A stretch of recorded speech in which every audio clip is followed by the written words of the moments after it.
Oh yeah, we got some stuff going on. So we've got an aluminum head. Oh yeah, some banana bread. I'm over at my buddy Vance's house. We have not seen the Rambler here in a while, and we'll come back to that in a minute. But we've got heads laid out here. So these are aluminum Edelbrock heads? Correct. Yeah? God, I guess good.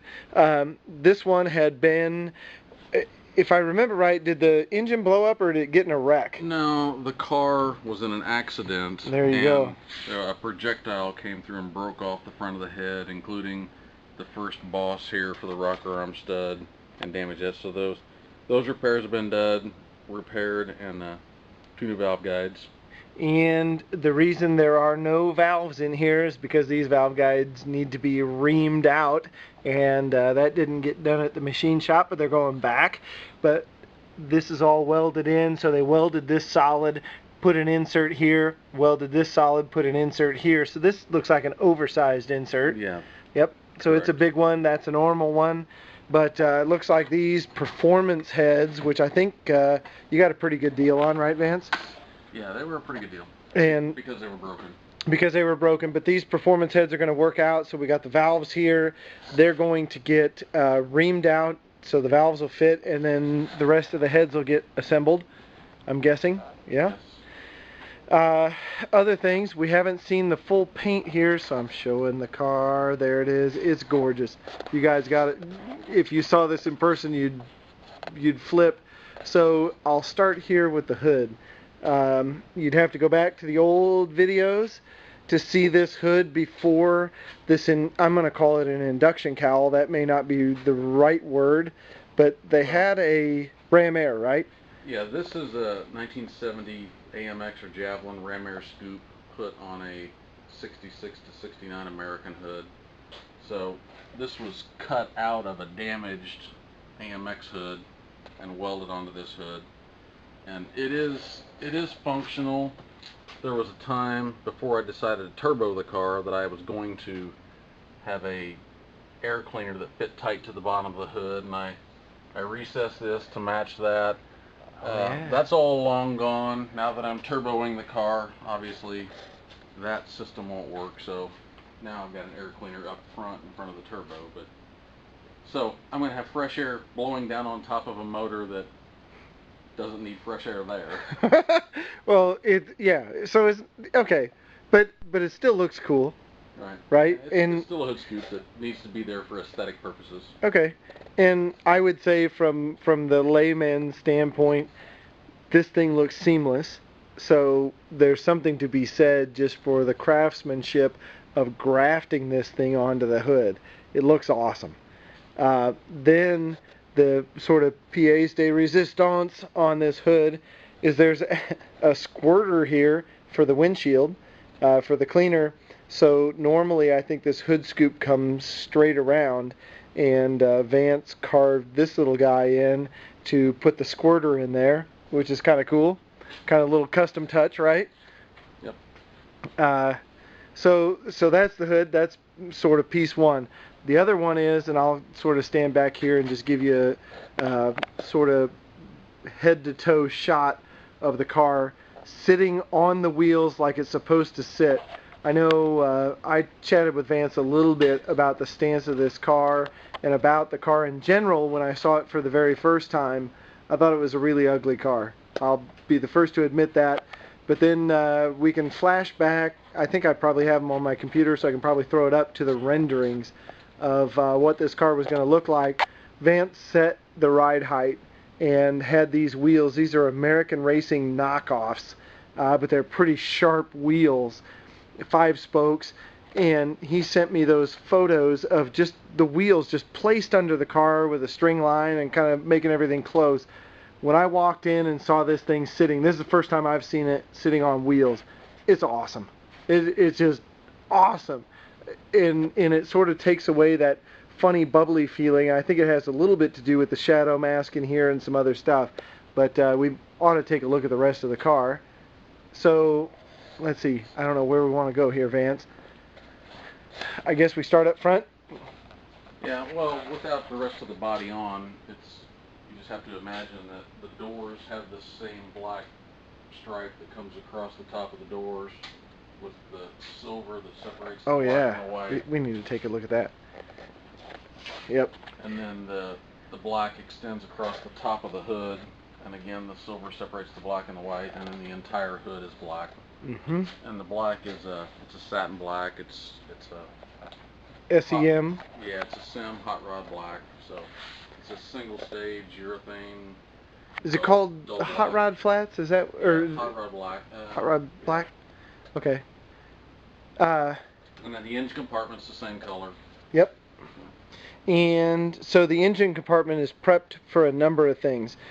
First things first, this had a, I want to say Trunnion, is that right? Yeah, Trunnion? Used to have a Trunnion suspension. Trunnion suspension, and right now it's been modified a number of ways. This car, the suspension is incredibly modified, but one of the things in here now is this little piece of square tubing, and it's in place of the struts. Am I saying that right? Yeah, or shocks? The coilover shock is not in place yet. That coilover shock. That strut has just been put there at what will be the ride height of the coilover shock when I get those purchased and in place.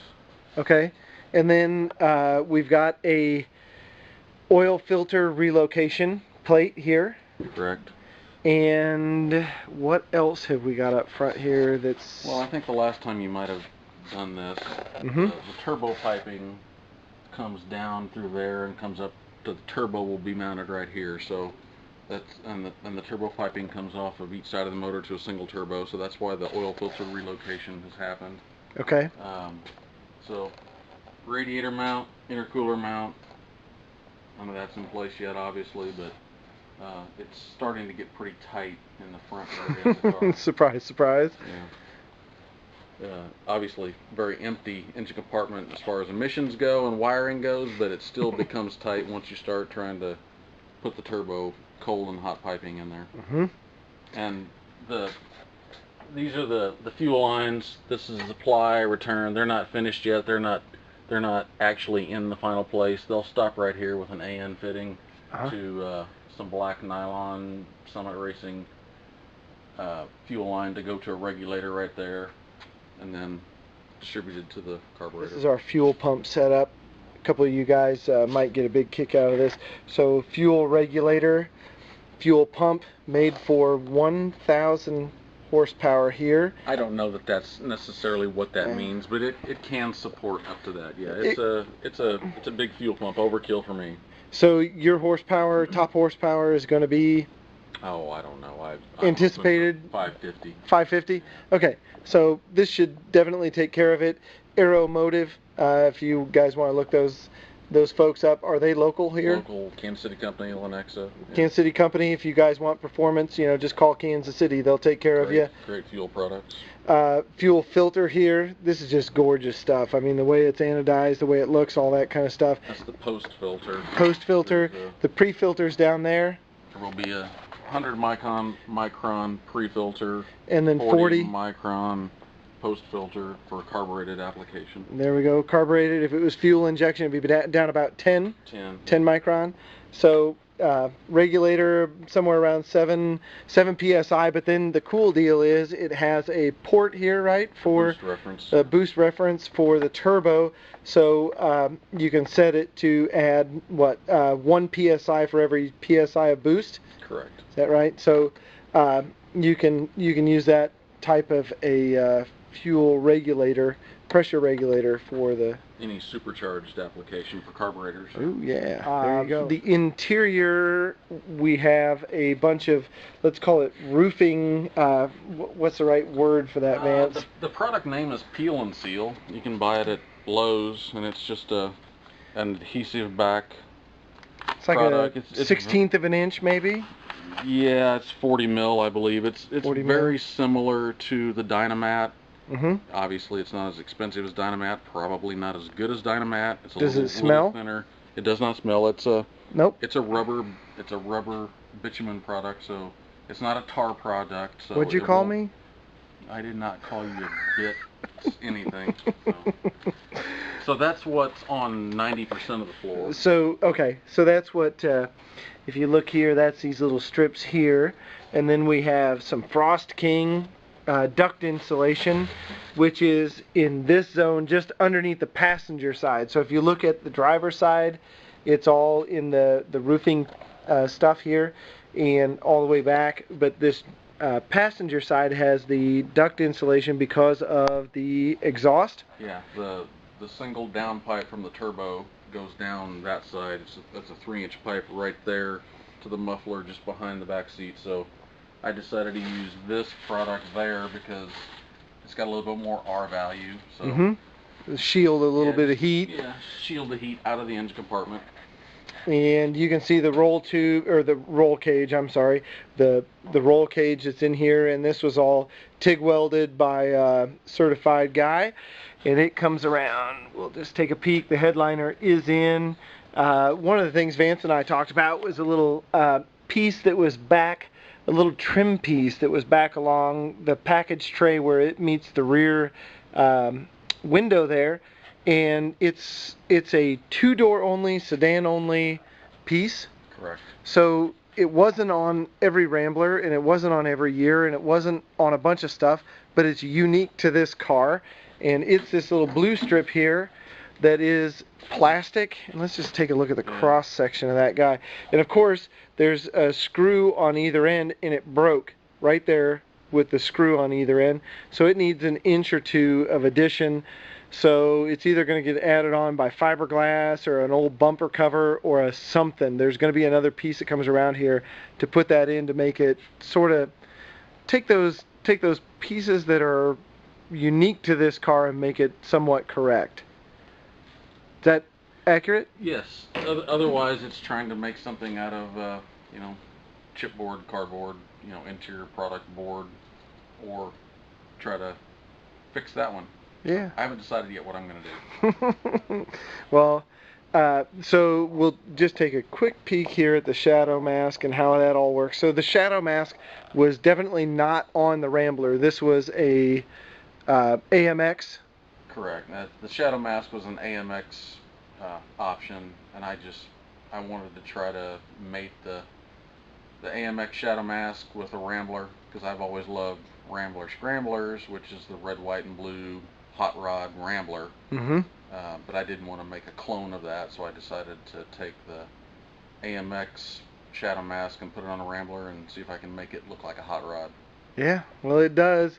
The other thing that we'll come back here and just kind of take a look at how Vance did the shadow mask back here. So it's kind of, I know we had, Vance and I had a number of discussions about how does this meet the trunk, how does it do all those things, and the decision that Vance made, and we don't have to push that down, but to have a little bit of black on the actual trunk there so that it just sort of pulls around the corner and across.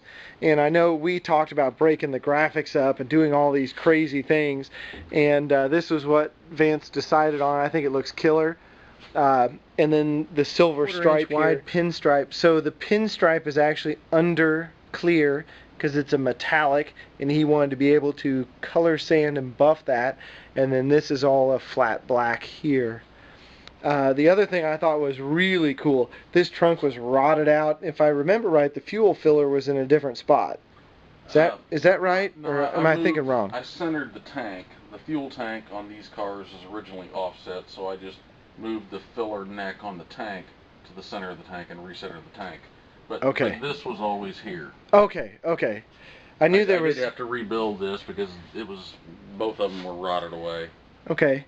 Well, one of the other things Vance did was this floor here. So you can see all the beads that are in the floor, and that was all done on a press, which is that old guy over there. It's just an old school, really old school press. Not even the hydraulic pump jack kind of press that you see at Harbor Freight nowadays. This is an old screw type Acme thread press. It's got right? a 1912 patent on it. 1912 patent. That's a pretty good walk around, I think, of the car. It has come out absolutely gorgeous. You can see he's color sanded and buffed all the paint on it. I think last time we were over here it just kind of had the general orange peel that you get from spraying in a garage. And you sprayed it all right here, right, Vance? Correct, in this dirty garage. In the dirty garage. And so just awesome to see this car coming together. There is the AMC Rambler 69, right? Yes. 69 Rambler, and yeah, it's coming out awesome. I'm guessing you're going to have this assembled here, what, in the next 2 weeks? Or months, yeah. Next 2 months? I don't know, it's getting damn close. So we'll cut it off there, and we'll see you guys later. Don't let your meatloaf.